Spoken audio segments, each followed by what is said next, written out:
काल से कौन जीत पाया है। राजा विक्रमादित्य और काल की कहानी। मानव जीवन में समय, परिस्थिति और स्थान बड़ी भूमिका अदा करते हैं। कई बार जो कुछ भी घटित होना होता है उसी के अनुरूप परिस्थितियां बनती चली जाती हैं। कलयुग में एक ही चक्रवर्ती सम्राट हुए हैं और वो थे सम्राट विक्रमादित्य, जिनके नाम पर भारतवर्ष में विक्रम संवत की शुरुआत हुई। विक्रमादित्य एक बहुत ही पराक्रम, विद्वान, कुशल, प्रजापालक, धर्मज्ञ एवं परोपकारी राजा थे। राजा विक्रमादित्य अपनी प्रजा को पुत्रवत प्यार करते थे तथा रात्रि में भेष बदलकर अपनी प्रजा के हालात और कुशल क्षेम जानने के लिए नगर भ्रमण हेतु निकल जाया करते थे। एक बार यूं ही राजा विक्रमादित्य भेष बदलकर देर रात्रि में नगर भ्रमण हेतु निकले। भ्रमण करते करते अमृत वेला का समय हो गया, पांव फटने लगे। भोर के इस समय राजा विक्रमादित्य नगर की परिक्रमा वाले मार्ग से गुजर रहे थे। मार्ग के दूसरी ओर घना जंगल प्रारंभ हो जाता है। अचानक राजा ने देखा कि एक नौजवान लकड़हारा कंधे पर कुल्हाड़ी लिए जंगल में प्रवेश कर गया और लकड़ी काटने के लिए एक ऊंचे वृक्ष पर चढ़ गया। तत्काल ही राजा विक्रमादित्य ने देखा कि एक भयानक रीछ दौड़ा आया और उसी वृक्ष पर चढ़ने लगा जिस पर वो नौजवान लकड़हारा लकड़ी काट रहा था। रीछ को वृक्ष पर चढ़ते देखकर राजा को बड़ा ही अचंभा हुआ, क्योंकि रीछ तो वृक्ष पर कभी नहीं चढ़ सकता। उस नौजवान लकड़हारे ने जब रीछ को अपनी ओर आते देखा तो उसके हाथ पांव फूल गए। उसके हाथ से वृक्ष की टहनी टूट गई और पृथ्वी पर गिरकर उसके प्राण पखेरु उड़ गए। तब रीछ वृक्ष से नीचे उतरा और राजा के देखते ही देखते उसने एक सुंदर लड़की का रूप धारण कर लिया और जंगल में स्थित एक कुएं के समीप जाकर मुंडेर पर जाकर बैठ गई। राजा दूर खड़ा कौतूहल से ये सब देख रहा था और सोच रहा था कि ये लड़की बना हुआ रीछ अब क्या करेगा। थोड़ी ही देर में राजा के दो सिपाही जो रात्रि गश्त पर आए थे उधर आ निकले और इत्तेफाक से दोनों नज़र जब कुएं की मुंडेर पर पड़ी तो उस सुंदर लड़की पर पड़ी। बड़े भाई से छोटा भाई बोला, देख भाई, कितनी सुंदर लड़की बैठी है, मेरा मन कर रहा है कि मैं इससे विवाह कर लूं। बड़ा भाई बोला, बड़े भाई के होते हुए छोटा भाई कैसे विवाह कर सकता है, बड़ा होने के नाते पहले मेरी है, इसलिए इससे विवाह तो मैं ही करूँगा। तब छोटा भाई बोला, इससे पहले मैंने देखा है, इसलिए इससे विवाह तो मैं ही करूँगा। तब बड़ा भाई बोला, हम तो व्यर्थ में ही झगड़ रहे हैं, क्यों ना हम इस लड़की से ही पूछ लें, ये हम दोनों में से किसे पसंद करेगी, वही इस प्रकार लड़की से विवाह कर लेगा। इस प्रकार आपस में निर्णय करके दोनों भाई उस लड़की के पास पहुँचे। बड़े भाई ने उस लड़की से प्रश्न किया, हे सुंदरी, आप कौन हो और यहाँ क्या कर रही हो।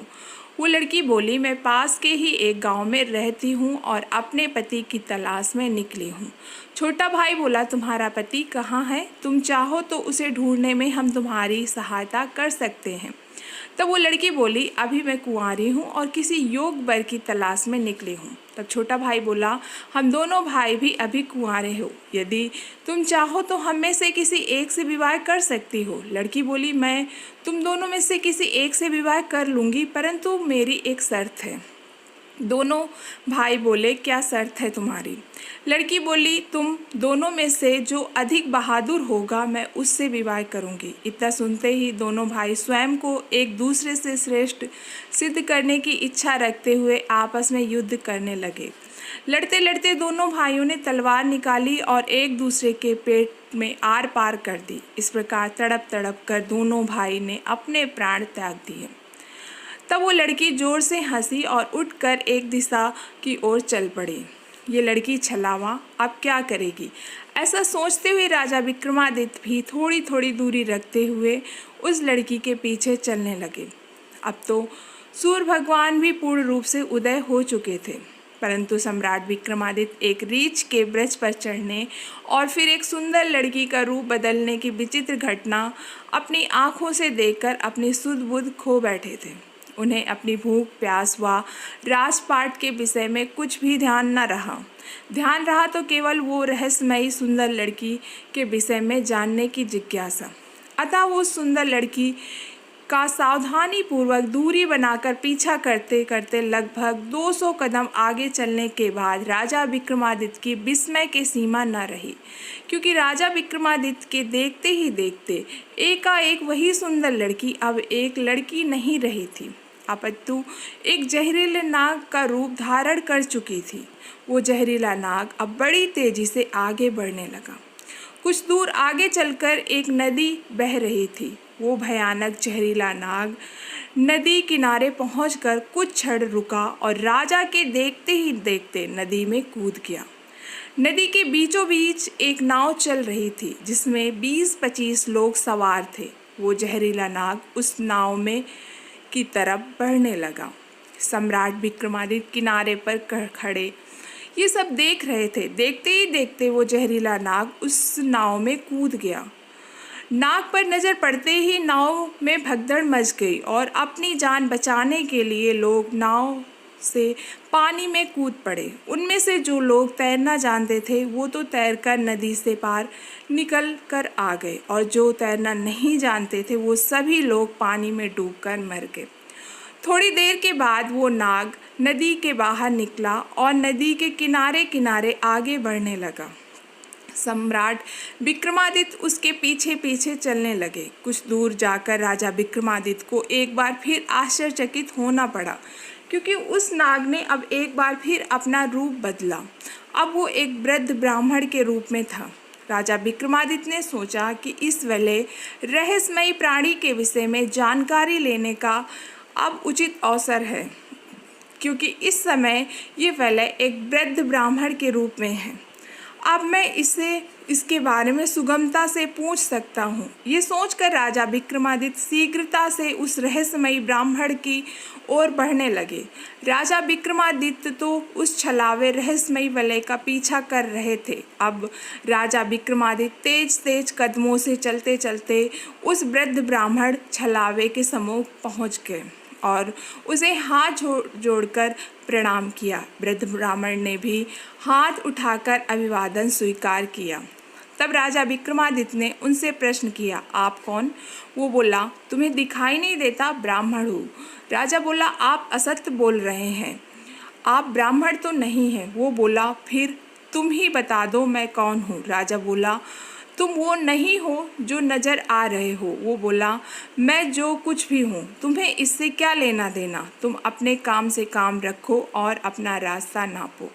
राजा बोला, मैं इस सच्चाई जाने बिना आपका पीछा नहीं छोड़ूंगा, आपको सच्चाई बतानी ही पड़ेगी। वो बोला, मैंने तुम्हें बताया कि मैं एक ब्राह्मण हूँ। राजा बोला, आप मुझसे झूठ नहीं बोल सकते। मैं आपका तब तक से पीछा कर रहा हूँ जब आप रीछ बने हुए थे।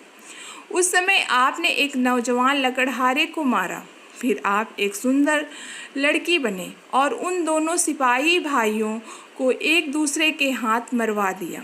फिर आपने एक जहरीले नाग का रूप धारण करके नदी में छलांग लगा दी और नदी पार कर रही नाव में घुस गए और तुम्हारी दहशत के कारण नाव में सवार यात्रियों में भगदड़ मच गई। नाव पलट गई और आधे यात्री नदी में डूबकर मर गए। अब आपने वृद्ध ब्राह्मण का रूप धारण किया हुआ है। अब सीधी तरीके से सच सच बता दो, आप कौन हो? वो बोला, यदि ना बताऊं तो? ये सुनकर राजा ने अपनी तलवार निकाल ली और बोले, तो मरने के लिए तैयार हो जाओ। तुम जानते नहीं ये राजा विक्रमादित्य की नगरी है और मैं राजा का वफादार नौकर हूँ। इस धर्मात्मा राजा की नगरी में इतने लोगों की जान लेकर तुम जीवित बचकर नहीं जा सकते। अब मरने से पहले जल्दी से बता दो कि तुम कौन हो। राजा विक्रमादित्य की ये धमकी सुनकर वो वृद्ध ब्राह्मण जोर जोर से खिलखिलाकर हंस पड़ा और बोला, मैं जानता हूँ कि ये महाप्रतापी सम्राट विक्रमादित्य की राजधानी है और मैं ये भी जानता हूँ कि तुम ही विश्व प्रसिद्ध सम्राट विक्रमादित्य हो। फिर भी एक बात जान लो, तुम मुझे नहीं मार सकते, बल्कि एक दिन ऐसा आएगा कि मैं तुम्हें मरने के लिए विवश कर दूंगा। उसके ये बोल सुनकर राजा विक्रमादित्य सोचने लगे, जिसने इस भेष में भी मुझे पहचान लिया वो कोई छोटी मोटी हस्ती तो नहीं हो सकती। तो राजा थोड़े विनम्र होकर बोले, अब आपने मुझे पहचान ही लिया तो कृपया आप बताएं कि आप वास्तव में कौन हो।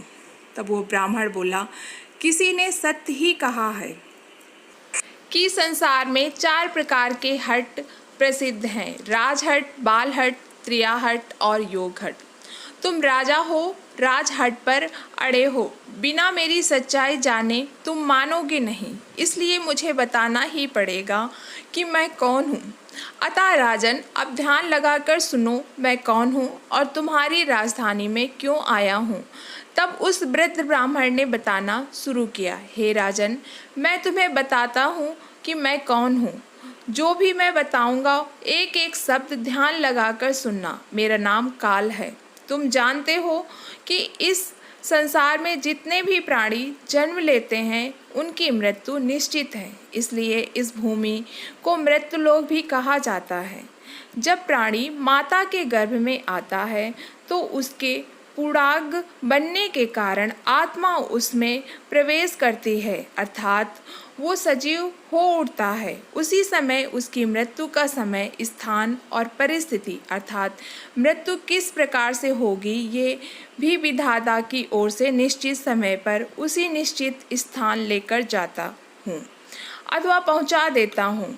यहाँ पर उसकी मृत्यु लिखी हुई है अथवा निश्चित है, और जिस प्रकार से उसकी मृत्यु लिखी गई है मैं उस स्थान पर वैसी ही परिस्थितियाँ अथवा हालात बना देता हूँ। उस लकड़हारे को मैंने नहीं मारा। राजा विक्रमादित्य बोले, तुम फिर झूठ बोल रहे हो। मैंने स्वयं अपनी आंखों से देखा कि उस लकड़हारे की मृत्यु का कारण तुम ही थे। वृद्ध ब्राह्मण बोला, बेशक कारण मैं ही बना था, लेकिन संसारिक लोग तो यही समझते हैं कि लकड़हारे की मृत्यु वृक्ष से गिरकर वृक्ष की टहनी टूटने के कारण हुई है, और फिर मुझे तो मृत्युदेव धर्मराज के आदेश का पालन करना ही पड़ता है। उसकी मृत्यु वृक्ष से गिरने के कारण लिखी गई थी, इसलिए मैंने रीछ बनकर वैसी ही परिस्थितियाँ व हालात पैदा कर दिए। नहीं तो जरा सोचो, यदि असली रीछ होता तो क्या कभी पेड़ पर चढ़ पाता? कदापि नहीं, परंतु वो तो मैं ही था, और मेरे लिए तो कुछ भी असंभव नहीं है। अगर उन सिपाही भाइयों की बात करें तो उनको भी मैंने नहीं मारा। उनकी मृत्यु एक दूसरे के हाथों लिखी थी, अतः उनके लिए मुझे सुंदर लड़की बनना पड़ा। नाव में सवार कुछ लोगों की मृत्यु पानी में डूबने से लिखी थी, इसके लिए मुझे भयानक नाग का रूप धारण करना पड़ा। राजन, मुझे लगता है कि अब तो आप अच्छी तरह से समझ गए होंगे कि मैं कौन हूँ और तुम्हारी नगरी में क्यों आया हूँ, और ये भी समझ गए होंगे कि समय, स्थान, परिस्थिति की सांसारिक प्राणी के जीवन में कितनी बड़ी भूमिका होती है। राजा विक्रमादित्य ने वृद्ध ब्राह्मण रूपी काल की बात बड़े ही ध्यान से सुनी और गंभीर हो गए। काल से कहने लगे, हे राजन, अब मैं चलता हूँ। राजा विक्रमादित्य बोले, हे कालदेव, आपने मुझे बहुत अच्छी जानकारी दी है, जिसके लिए मैं आपका बहुत आभार व्यक्त करता हूँ। कृपया जानने से पहले मेरे एक और प्रश्न का उत्तर देते जाइए। कालदेव बोले, पूछो, क्या पूछना चाहते हो? शीघ्र पूछो, मेरे पास इतना समय नहीं है। राजा विक्रमादित्य बोले, कृपया करके मुझे ये बताइए, मेरी मृत्यु कब, किस स्थान पर और किस प्रकार से होगी? कालदेव बोले, हे राजन, मैं ये तो नहीं बता सकता कि तुम्हारी मृत्यु कहाँ और किस प्रकार से होगी, परंतु ये नहीं बता सकता कि तुम्हारी मृत्यु कब होगी। राजा विक्रमादित्य बोले, हे कालदेव, मृत्यु का समय बताने में आपको क्या आपत्ति?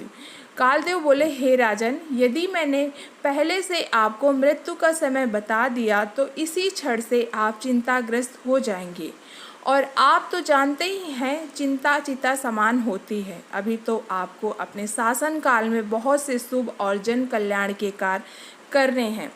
राजा विक्रमादित्य बोले, चलो समय न सही, ये तो बता दो मेरी मृत्यु कहाँ और कैसे होगी। कालदेव बोले, सुनो राजन, तुम्हारी मृत्यु तुम्हारे ही महल में सीढ़ियों पर से पांव फिसलकर गिरने के कारण से होगी। इतनी बात सम्राट विक्रमादित्य को बताकर वृद्ध ब्राह्मण रूपी काल शीघ्रता से एक दिशा की ओर चल पड़े और कुछ दूर जाकर विलुप्त हो गए। इस वक्त सूर्य भगवान भी पूर्ण रूप से अस्त हो चुके थे। चारों तरफ अंधकार छा गया था।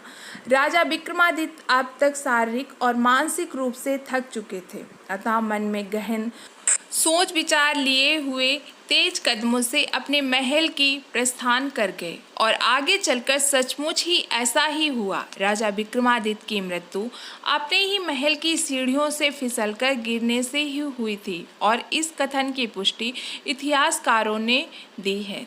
दोस्तों, कहानी पसंद आई हो तो चैनल को लाइक करना और सब्सक्राइब करना।